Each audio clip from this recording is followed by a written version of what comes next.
Drop BD डाल सकते हैं आप। नोट हो गया। आंखों में जलन हो, आंखों में रेडनेस हो, आंखों से पस फॉर्मेशन आ रहा हो, आंखों में दर्द हो रहा हो, आंखों में स्वेलिंग हो, ये आई ड्रॉप। लेकिन एक बात याद रखना, में इन्फेक्शन होना जाने पर काम करता है और हार्पिस सिम्प्लेक्स वायरस के कारण वो इन्फेक्शन होता है। बट ये जो मेडिसिन है, चाहे किसी को बैक्टीरियल इन्फेक्शन हो, चाहे फंगल इन्फेक्शन हो, चाहे वायरल इन्फेक्शन हो, चाहे कोई ट्रामा या इंजरी के कारण अगर आंख में प्रॉब्लम आ गई है, वहां इस आई ड्रॉप को आप यूज कर सकते हैं। क्लियर है साहब? सर ये 19 में गुलाब जल में बनानी पड़ेगी ना सर? हाँ जी, गुलाब जल।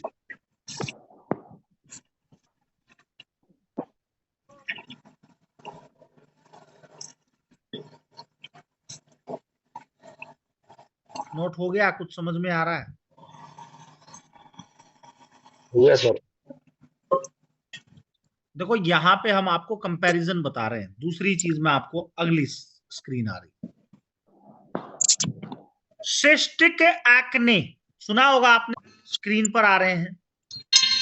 सबसे कॉमन प्रॉब्लम है, देखिए आपने, हेलो से भरी हुई फुंसियां। और मुहासे तब होते हैं जब सेबेशियस ग्लैंड, सीबम और डेड सेल्स जो आपके पोर्स को बंद कर देती, और बैक्टीरिया भी उस पोर्स में एंटर करता है, जिसके कारण सूजन और जलन होती है। जो सिस्टिक एक्ने है वो दर्दनाक होते हैं और घाव होने के ज्यादा चांसेस होते हैं। देख लिया आपने? सुना है आपने टेट्रिनोइन क्रीम? वो यूज की जाती है एक्ने के इलाज के लिए, और यह रेटिनोइड मेडिसिन है। और इस क्रीम को जो एक्ने होता है उस पे लगाया जाता है। ठीक है साहब? हाँ जी। Yes sir. ये तो एलर्जिक रिएक्शन कर सकती है, ये स्किन पर लाल चकते, भाई जिसकी स्किन पर सेट नहीं आएगी, भाई उसकी सेंसिटिव स्किन होगी, तो उससे स्किन पे रैशेज हो सकते हैं, ईचिंग हो सकती है, आर्टिकेरिया हो सकती है, चेहरे, होठ, जीभ और गले में सूजन हो सकती है। अगर अनट्रीटेड स्किन में जलन हो सकती है, खुजली हो सकती है, पपड़ी पड़ सकती है और छिल भी सकती है। आपने देखा है ऐसे पेशेंट को, फीमेल में ज्यादा होती है प्रॉब्लम, कि उन्होंने कोई क्रीम लगाई और पूरी स्किन रेड हो गई, जलने जैसी हो गई। Yes sir. बहुत छोटा है। आइस पैक बना के वो चेहरे पर लगा, क्योंकि सिस्टिक एक्ने में पेन बहुत ज्यादा होता है, जलन बहुत ज्यादा होती है। देखा आपने? इस पैक लगाएंगे ना साहब, लगाते ही आराम हो जाएगा विद इन 2 and 3 मिनट। जैसे आपके पास पेशेंट आया, बोला जी मेरे को एक्ने है, जलन हो रही है बहुत ज्यादा, दर्द होता है बहुत ज्यादा, आप बोल सकते हैं कि मैं अभी 5 मिनट में आपका दर्द ठीक कर सकता हूँ। 3 times D3 में देख रहे हैं आप स्क्रीनोमाइकोसिस। यह आमतौर पर चेहरे और मुंह के आसपास मवाद से भरे हुए घाव का कारण बनता है, जो धीरे धीरे आसपास के टिश्यू में फैल जाता है। यह आमतौर पर दंत रोग और सर्जरी के कारण होता है, लेकिन यह पेट की सर्जरी, एस्पिरेशन, आईयूडी भी इसका कारण बन सकता है। एक्टिनोमाइसिस, जिसे इजराइली बैक्टीरिया कहते हैं, और इसके अदर टाइप्स हैं एक्टिनोमाइसिस बैक्टीरिया, न्यू न्यूजीलैंडी ए ओडोकोटोसिस, ए गैरेंसेरिया, और यह म्यूकस मेम्ब्रेन में रहता है और हजारों जीवाणुओं में से एक है जो आपको नुकसान पहुंचाए बिना शरीर पर आपके अंदर एंटर करता है। लेकिन अगर वो ऐसी जगह पहुंच जाए जहां उन्हें नहीं जाना चाहिए, तो वो अपनी एक्टिविटी शुरू कर देगा और इन्फेक्शन का कारण बन जाएगा। देख पा रहे हैं ये फोड़े हो रखे हैं, क्या देते हैं? पेनिसिलिन। सुना है आपने? पेनिसिलिन तो सुना होगा। जी सर, पेंसिलिन देते आपको पता होगा स्ट्रेप थ्रोट, कान का इन्फेक्शन, दिमाग खराब लग रहा है। Urinary tract infection, bacterial infection जो स्किन मेम्ब्रेन को स्किन में देते नुकसान हैं। पहुंचाते हैं, देते हैं ना। एम्पीसिलिन देते हैं या नहीं देते हैं? एक बार समझने की कोशिश करिएगा, अगर किसी को गले में इन्फेक्शन हो जाए ना, तो P1C3 वर्म 1, अगर कान में इन्फेक्शन हो तो C13 वर्म 1, अगर यूरिनरी ट्रैक्ट में इन्फेक्शन हो तो C6 वर्म 1। अब ये पेनिसिलिन की तरह काम कैसे करेंगे? अगर मेम्ब्रेन में इफेक्ट हो, कहीं पे भी मेम्ब्रेन की वॉल में इफेक्ट हो, तो वहां पे C2 वर्म। अब भैया ये बात होगी ये कि ये इनकी तरह फास्ट काम कैसे करेंगी मेडिकेशन? यही बात है ना साहब? और कुछ समझ में आया? फास्ट एक्शन कराने का काम है, गर्म पानी में इसको डिसॉल्व करके और ये दे दो, फटाफट का। आप क्या करेंगे? जो S5 और RE को है ना, आप गर्म करके इस एक्टिनोमाइकोसिस पे लगाते, इस घाव पे लगाते। जैसे यहां लगाएंगे तो ये ब्लास्ट हो गई, इसकी जितनी पस है ना साफ सारी बाहर आ जाएगी।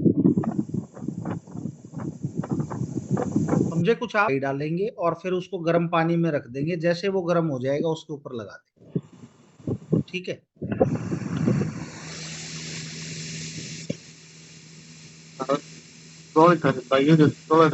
मन बनाएंगे।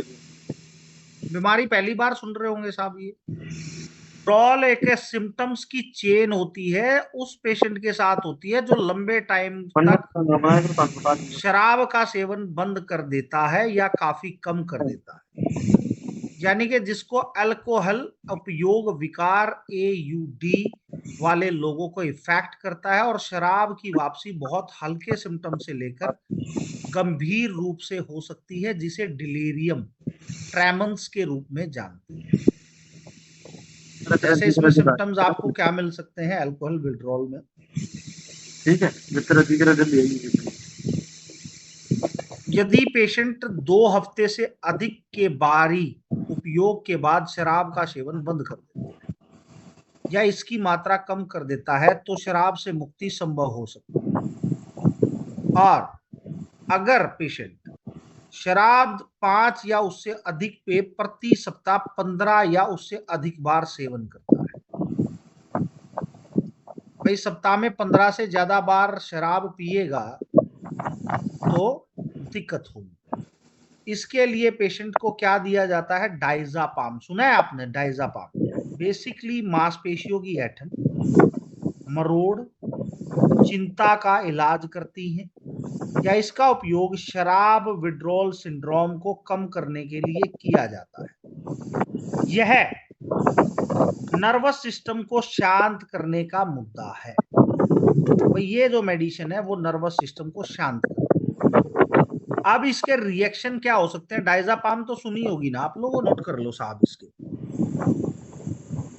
साइड इफेक्ट्स में पेशेंट को एलर्जिक रिएक्शन हो सकता है, ईचिंग, हाइव, स्वेलिंग हो सकती है फेस, लिप्स, टंग और throat. Central nervous system depress हो सकता है, shortness of breath, dizziness, confusion, trouble staying and awake. Patient की जो थॉट्स होंगी वो सुसाइड होंगी या खुद को नुकसान पहुंचाने की होंगी, और पेशेंट डिप्रेशन फील करे। तो समझ में आ रहा है साहब? उन पेशेंट को भी ये दे सकते हैं जहां आपको डाइजापाम की जरूरत हो। नोट हो? हाँ जी, हाँ जी, हाँ जी। बुल्स D3 या D4 से बना के 5-5 गोली दे सकते हैं किसी की, या फिर D30 में दे सकते हैं। पिटिक डायरिया कितने लोगों ने सुना है? और इसका सबसे बड़ा एक सिम्टम्स है जो है दस्त, खासकर उन लोगों में जो लंबे समय से डायबिटीज से पीड़ित है। इसमें पेशेंट का मोशन पे कंट्रोल नहीं बन सकता, रात के समय जो गुदा दबाने वाले यंत्र को इफेक्ट करता है, यानी कि उसकी नर्व्स को डैमेज करता है, जिससे शरीर से मल की रिहाई को विनियमित करने के लिए जिम्मेदार होता है। डायबिटीज और दस्त के बीच के संबंध को समझना बहुत जरूरी है, क्योंकि यह इंटेस्टाइनल क्या कर रहा है, इंटेस्टाइनल बावल फंक्शंस को इफेक्ट कर रहा है। जैसे डायबिटीज का पेशेंट नहीं बोलता जी रात को मुझे पेशाब करने के लिए ज्यादा बार उठना पड़ता है, क्या करूं? वहां पे मैं डायबिटीज का पेशेंट हूं जी पिछले 20 साल से, क्या करूं साहब? अब इसके कॉजेज क्या क्या है? ऑटोनोमिक न्यूरोपैथी के कारण हो सकता है, छोटी आंत या बड़ी आंत में प्रॉब्लम के कारण हो सकता है, स्वीटनर्स के कारण हो सकता है, मेटफॉर्मिन कितने लोग लेते हैं? जो अल्कोहल लेते हैं, सीलियक डिसऑर्डर वाले लोग होते हैं, डाइजेस्टिव सिस्टम में बैक्टीरिया, जीआई ट्रैक्ट में यीस्ट इन्फेक्शन या पैनक्रिएटाइटिस, पैनक्रिएटिक इंसुफिशियंसी के कारण भी ये प्रॉब्लम हो सकती है। एक बार फटाफट, अरे जहाँ पे जाइन tablet,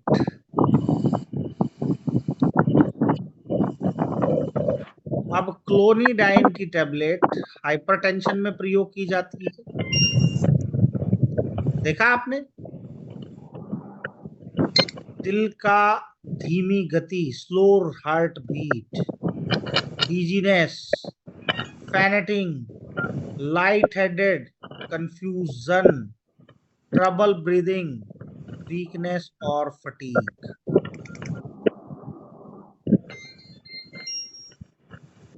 dizziness, drowsiness, dry eye, dry mouth और फटीग।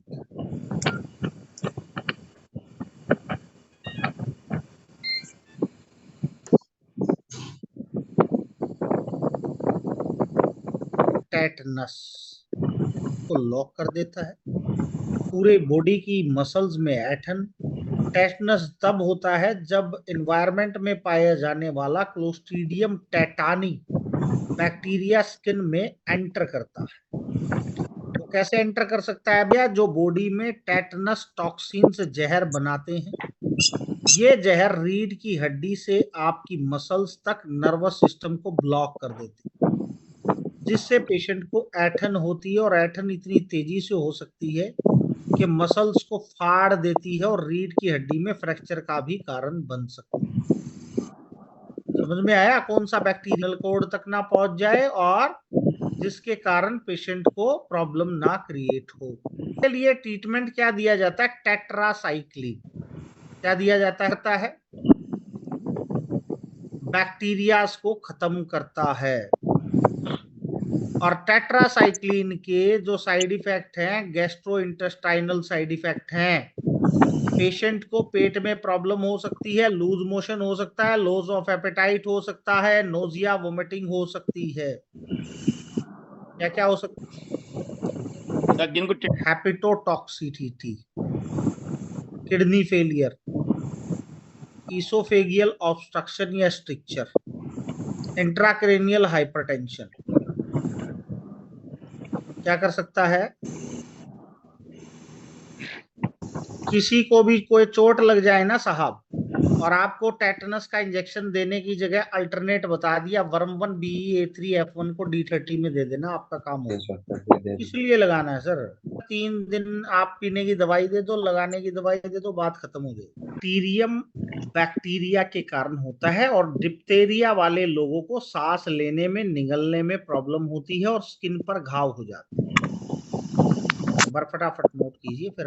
अब डिप्थेरिया में जो रेस्पिरेटरी सिस्टम की जो लाइनिंग है, उस पे बैक्टीरिया चिपक जाने के कारण बैक्टीरिया टॉक्सिन्स को क्रिएट करते हैं, जिससे रेस्पिरेटरी टिश्यू की सेल्स को नुकसान पहुंचता है, और 2 या 4 दिन के अंदर बचा हुआ टिश्यू एक भारी भूरे रंग की कोटिंग बना देता है। इस लेप में आपका वॉइस बॉक्स, गला, नाक और टॉन्सिल्स के टिश्यू, उनको वो ढक लेता है। जिससे पेशेंट को सांस लेने में दिक्कत होती है। देख रहे, इसके लिए क्या दिया जाता है? एजिथ्रोमाइसिन देते हैं। एजिथ्रोमाइसिन कैप्सूल जो बैक्टीरियल इन्फेक्शन को इलाज करते हैं।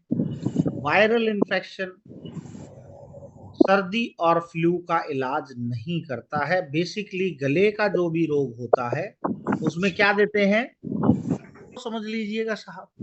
देखो आप लोग यूज तो कर रहे हैं। साइड इफेक्ट्स हैं एलर्जिक रिएक्शंस, स्किन पर लाल चकत्ते, खुजली, अर्टिकेरिया, चेहरा, होठ, गले की सूजन, हार्ट रिदम चेंजेस, चक्कर आना, लीवर इंजरी, पेट में दर्द, भूख नहीं लगना, नोजिया, वोमिटिंग, हल्के रंग का मल आना, गहरा पीला या भूरे रंग का यूरिन, स्किन पर, आंखों पर पीला पड़ जाना, मुंह के अंदर की स्किन का लाल हो जाना, छाले पड़ना, छिल जाना, ढीला होना, गंभीर दस्त, बुखार होना और वेजाइनल डिस्चार्ज होना। कुछ समझ में आ रहा है?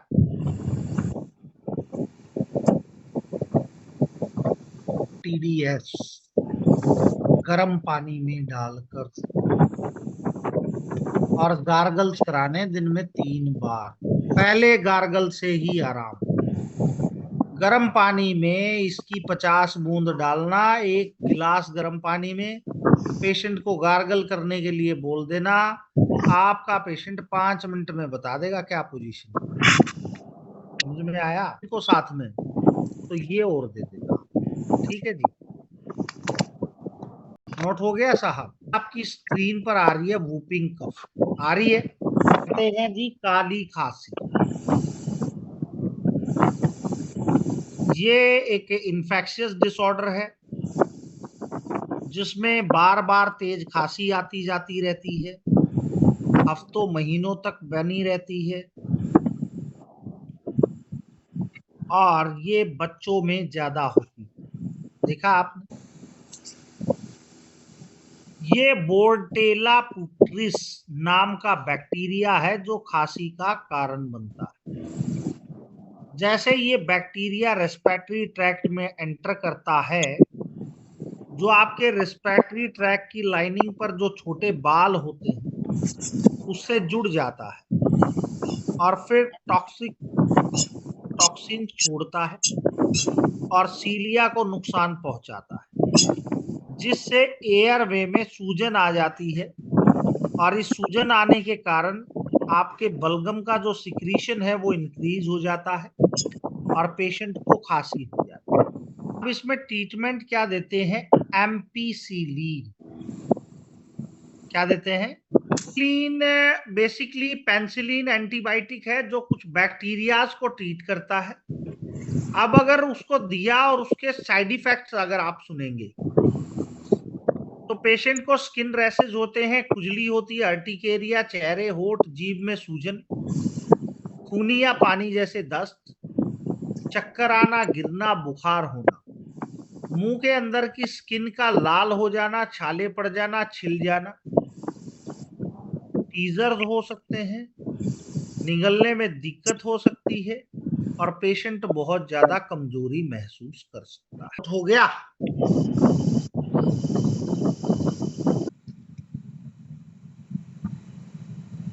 को विब्रिया कोलरा बैक्टीरिया से कंटेमिनेटेड फूड।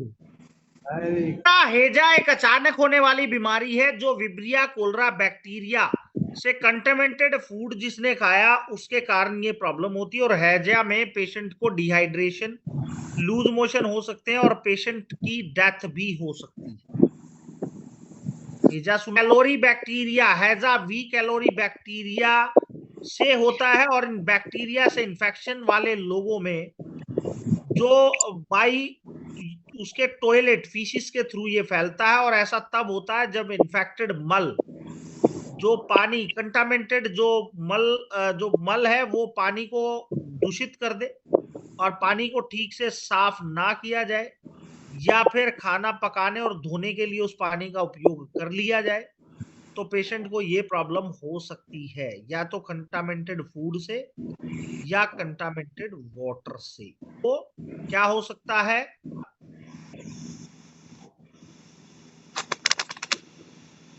और हैजा एक आदमी से दूसरे व्यक्ति में सीधे नहीं फैलता है।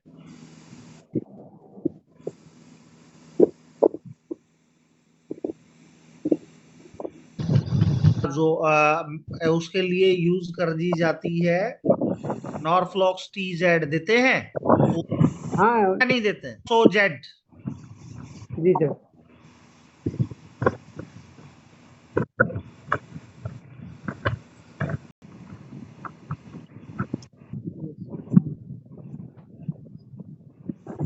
नॉट हो लोसिस भी कहते हैं, और इस कंडीशन में डाइजेस्टिव सिस्टम इफेक्ट होता है, पेशेंट को खूनी दस्त लगते हैं। सुने होंगे, इन्फेक्शन है। क्या है? शिगेला बैक्टीरिया बेसिकली मल के थ्रू पाया जाता है, और बैक्टीरिया तब होता है जब कोई संक्रमित व्यक्ति के मल के संपर्क में आता है, या कोई ऐसी वस्तु के संपर्क में आता है जो मल और बैक्टीरिया से दूषित हो। दूषित भोजन या खाने से, पीने से यह इन्फेक्शन, या फिर सेक्सुअल एक्टिविटी के थ्रू भी ये हो सकता है। नोट हो गया। अब इसमें क्या दिया जाता है? ट्रिमोक्सिजोल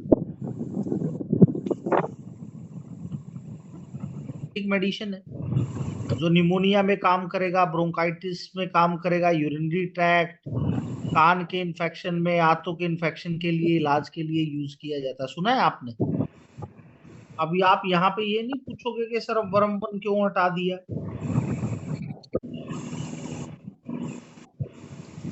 इसका रेशियो 50-50। ऐसा क्वेश्चन हो कि सर हमें नुकसान हो, बीमारी है जो आपको एस टाइफाई बैक्टीरिया से होता है, और इससे तेज बुखार, फ्लू जैसे सिम्टम्स और दस्त हो सकता है।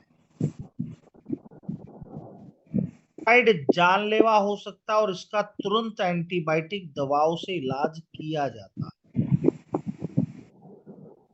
Type fever S typhi bacteria के कारण होता है, और यह इंटेस्टाइन्स में एंटर करके भोजन और पानी को दूषित कर सकता है। सिफ्रोफ्लोक्सासिन सुना होगा आपने, है बैक्टीरियल इन्फेक्शन को, बट वायरल को ट्रीट नहीं करता। साइड इफेक्ट्स: स्किन पर रैशेस, हार्ट रिदम में चेंजेस, चक्कर आना, धड़कन बढ़ जाना, सिर के चारों ओर दर्द होना। देखा आपने टाइफाइड के? इन्फ्लामेशन, चेस्ट पेन, सांस लेने में दिक्कत, चक्कर महसूस होना। जी नहीं।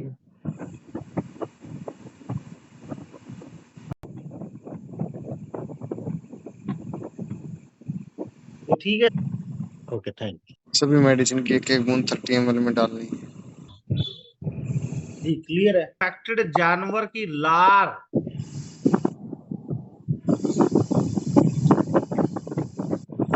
सीधे संपर्क में आने से होता है। रैबिज घातक है, इसे रोका जा सकता है। ये पालतू जानवरों में फैल सकता है अगर किसी पागल जानवर ने काट लिया या उसे खरोंच लगा दी। देखिए आप स्क्रीन, RABV वायरस जानवरों और मनुष्यों में रैबिज का कारण बनता है।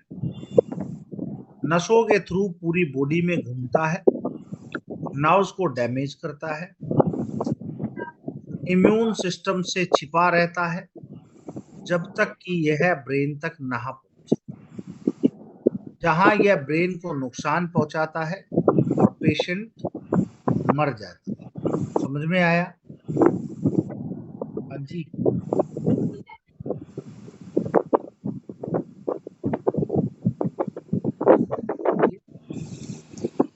पेट में दर्द, nausea, vomiting, loose motion, diarrhoea, myalgia, muscle pain, arthritis, दर्द, erythema, stiffness, haematoma, oedema, itching, fever, hyperthermia, कपकपी, शिवरिंग, मलेरिया, इन्फ्लुएंजा जैसे सिम्टम्स आपको देखने को मिलेंगे।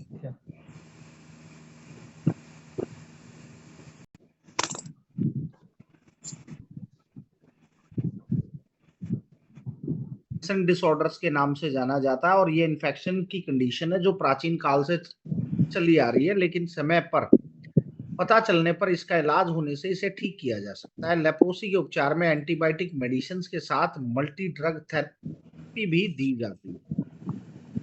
फटाफट नोट कीजिएगा। ये देखो, माइकोबैक्टीरियम लेप्री बैक्टीरिया के संपर्क में आने से हैंसेन डिसऑर्डर होता है। इंटरनेट क्या लिखवाया था मैंने?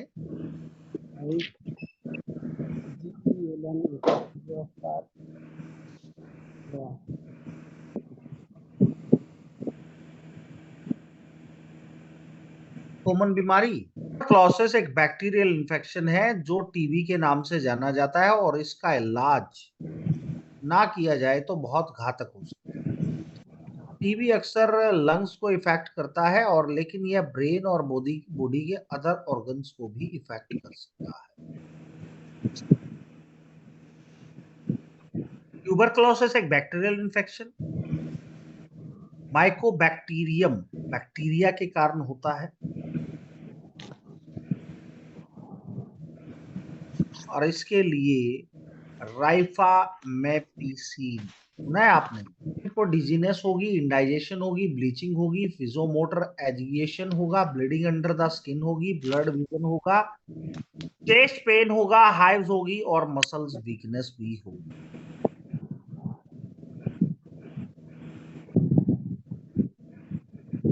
मनुष्य और जानवर दोनों का इन्फेक्टेड करता है और हेलीमैन 3 प्रकार के होते हैं, फ्लूक्ड, टेपवर्म और राउंड वर्म। ये सोइल ट्रांसमिटेड हेलीमैंथ इन्फेक्शन जिनकी अलग अलग प्रजातियां होती हैं, ये मानव मन में मौजूद अंडों से फैलता है जो उस एरिया में मिट्टी को दूषित करते हैं। इसके लिए क्या दिया जाता है? एल्बेंडाजोल सुना है आपने? Albendazole treatment